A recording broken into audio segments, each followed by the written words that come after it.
At the end of everything, we will be judged by the one who is love for the love we had for him in life. But this love for which we will be judged does not usually arise out of nowhere, but obeys its own dynamism, which begins with overcoming selfishness and the whims of the flesh. In today's gospel, the Lord tells us a parable in which he himself is the protagonist.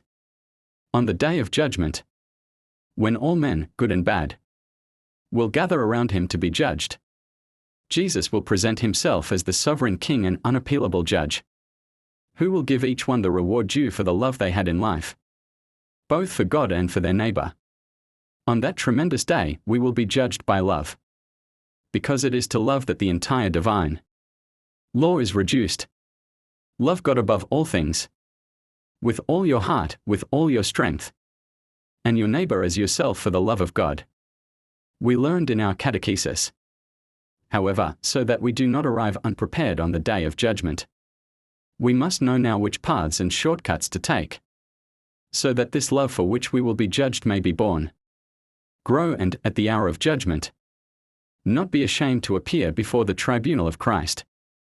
For love, like all living things, also has its own laws, which govern its dynamism and determine what is either good or bad for it.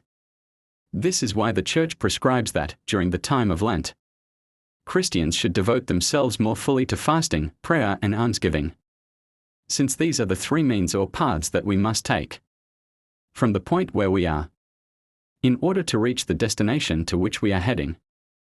The point at which we find ourselves is selfishness and subjection to sin, vices and our whims. It is an Egypt of misery and sadness.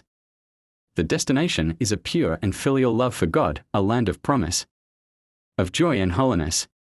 In this exodus that we must undertake from one extreme to the other, from selfishness to charity, fasting mortifies our flesh, prayer opens us to grace, and almsgiving concretizes our love for God in works of love for our neighbor. Fasting, by denying ourselves what we like and sometimes what we need, puts the body under the command of the soul.